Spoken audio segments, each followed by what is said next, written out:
How to handle errors in async and await. In other words, how we can handle the scenario when promise is rejected in async and await. Hey there. If you're finding this video helpful, you'll love our full online course on JavaScript with node.js. It goes even more in depth and covers everything you need to know. Check out the link in the description to enroll and take your skills to the next level. Now let's see the same example that we have seen in the previous session, where we have a function which accepts an email and it returns a promise and it does some process and returns the user ID. But now in this case, let's assume that the promise gets rejected. Instead of resolve, it gets rejected with the error saying user ID is not found.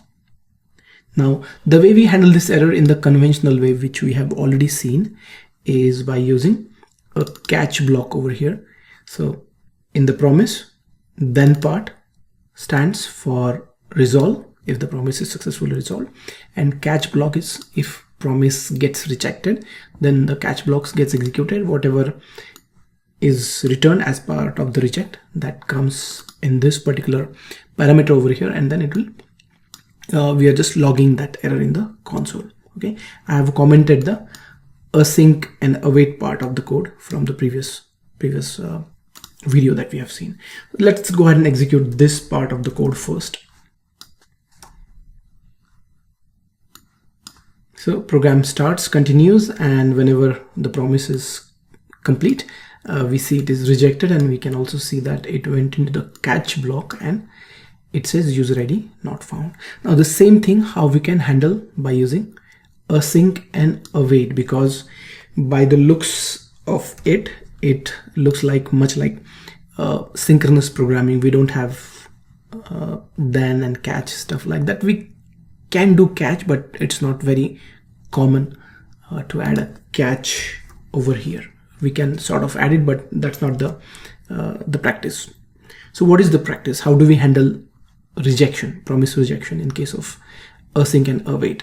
That we can do it is by adding a try and catch block.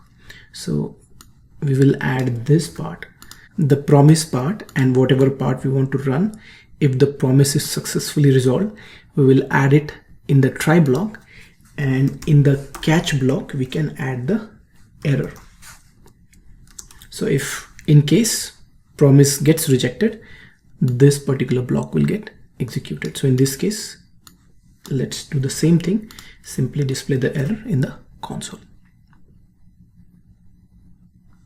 Okay, much simpler and kind of a universal way of handling errors. If it goes into resolve, this part will get executed. If it goes into rejection, like for this example, it will go into the catch mode.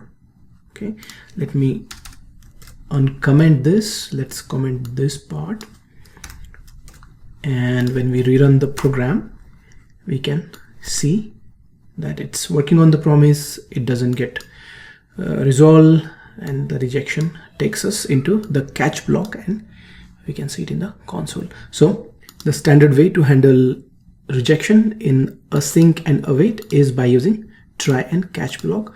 If promise gets rejected, whatever it returns as part of the rejection will automatically caught over here in this particular parameter that we associate with catch block, and then we can use it for any processing, whatever we want to do. All right, so this is the way we do error handling with async and await. If you have any questions, let me know. Thanks for watching. If you want to dive deeper into JavaScript with Node.js, don't forget to explore our complete online course. Click the link in the description to get started today. Plus, subscribing to our channel ensures you won't miss out on more valuable content in the future. See you in the class.